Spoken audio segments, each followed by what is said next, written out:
always give the opportunity to kids, but it's really hard for kids from Helena usually to have their parents let them go to Butte all the time. And so he was in college, and so he got got that opportunity. And there's an example of someone using the pipeline who is not at Montana Tech. So Peter gets to take the floor.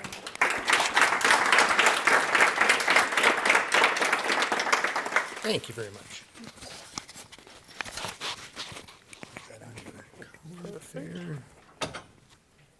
Can you keep it a little bit lower? Yeah, right. Perfect. Okay. All right, thank you. Alrighty. Oh, I love the puns of anarchy. Wasn't that great? That was so fantastic. I should take them away so they stop playing. Have everyone pass the one. This is one of my friend's game because I couldn't find it, so let's not lose the cards. Yeah, that'd be awesome. I hope you return it this way. They might not think it's quite as funny as I do. They might be like, what kind of a conference was that? The really fun kind. Okay. Should be, there it is. There we go. So, like Sarah said, I am Peter Lund. I'm currently a junior down at the University of Utah. And I'd just like to share a little bit about my experience. I won't be focusing as much on what I did my research in, but rather the impact it had on me going through first the BRIC program as a high school student and later the pipeline last summer.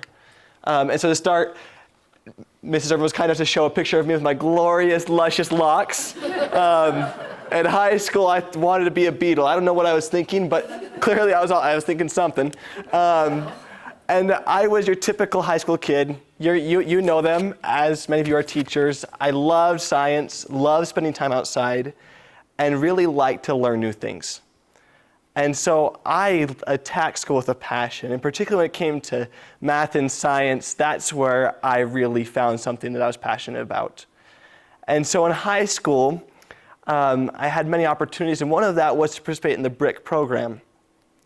And I remember, I don't remember much actually from participating in the program, except I remember the initial presentation that Dr. Padula gave when she came in. And at the beginning of that presentation, as many of you are familiar, there's a question of what does a scientist look like? And included in that are drawings from elementary school students of people with kind of crazy hair, maybe a wild gleam in their eye, and you almost always a beaker, and of course the ever-present white lab coat. And Dr. Padula's next slide was of someone shirtless playing the drums with long hair. And she's like, this is what a scientist looks like. And that stuck with me. That a scientist wasn't somebody who was a lab coat and goggles, maybe a little bit crazy, but the guy that plays the drum. The guy I take with the bus with in the morning. The person who's down the street and just digging in the dirt, looking for something new. And so really, I learned that day that anyone can be a scientist. It doesn't really take all that much. And so later, a couple years after participating in the BRIC program, Mrs. Urban approached me at the beginning of my senior year of high school, and she said, you can skip school and get credit for it. And I said, sign me up, I'm in. And so my senior year, I noticed the principal's Santos in the back. This is all above board. But the winter of my senior year, I got to commute 2 or 3 days a week down to Montana Tech. I would go to AP Calc in the morning, and then I'd leave and drive the 60 miles through the winding roads over the pristine Elk Park Flats to the lab. And I'd get to work in there for 4 to 8 hours, and then once dark had fallen, I'd turn around and drive back home and repeat that. I repeated that for a few months during that winter period. And I loved it. As I spent time in the lab, I came to realize that this was something I was passionate about. That this thrill of discovery, of seeing a plaque on a bacterial lawn, of seeing your project move forward, there was something there. And so my project centered on transforming Gianmarlo's lysine A, so the gene which encoded for lysine A, which was responsible for causing lysis in the bacteriophage life cycle, we tried to clone it into an expression vector and then transform that expression vector into E. coli with the hopes that we could overexpress it and then isolate the protein and use it to kill from without. And unsurprisingly, when we tried to transform that vector into E. coli, it proved to be lethal. And so we had no results. And that was my project. Yet, it was really cool. I loved it. Anyways, the truth of the matter was, I, like Skylar had mentioned, didn't really know what was going on.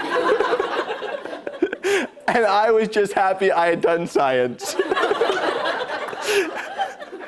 And so, I remember learning these new techniques, right? Coming to better understand what PCR was, what gel electrophoresis, what's actually happening. The electro is for electricity, and phoresis is for the holes that are in there that the DNA is traveling through, right?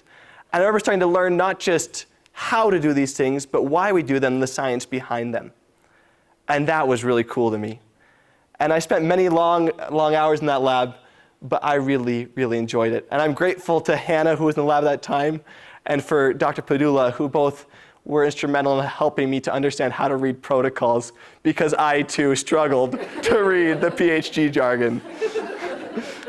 And all my results, or lack thereof, culminated in presenting at the Montana State Science Fair in April of my senior year. And at that point, I had figured out that this was something cool, that biology, above other sciences and math, was probably the thing I wanted to pursue. And as I see Sarah nodding, I really did love biology.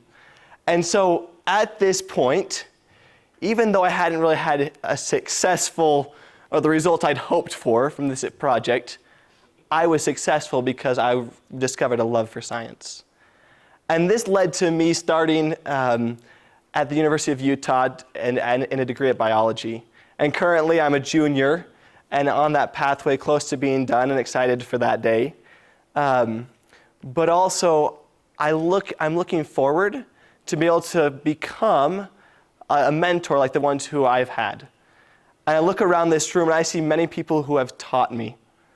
And I am so grateful for that, because I have not only learned how to love science, but what it means to be a mentor, what it means to teach, what good teaching looks like, and how to help others to learn about science and do so in a manner that's bite-sized and manageable. And so my hope is to pursue a PhD. I'm particularly fond of proteins.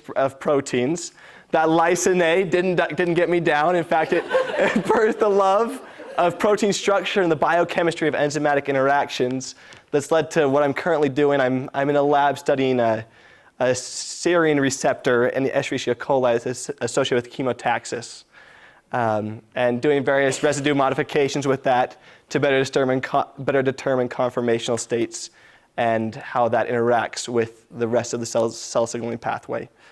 But it's really fun. I love proteins, and I love the fact that I was able to find this love in high school. They didn't have to wait till college.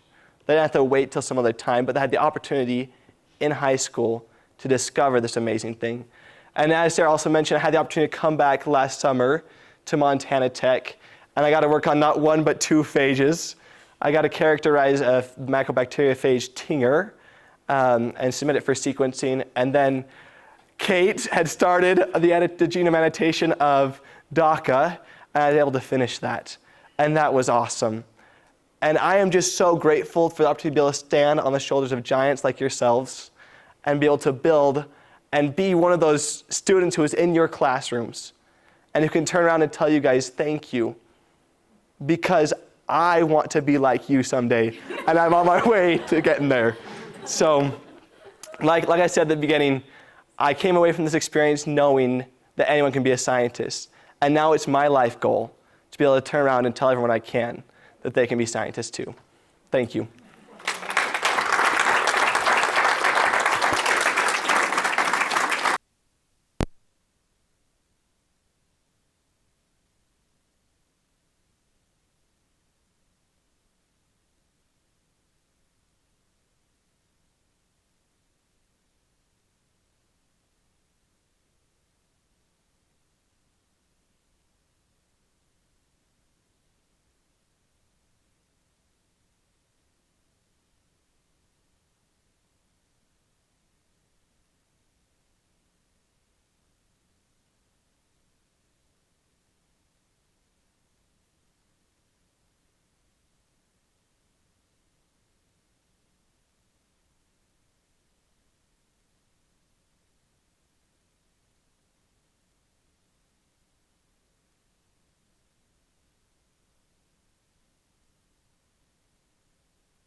But he's one of those teachers that has signed up for everything CWEP has done, basically.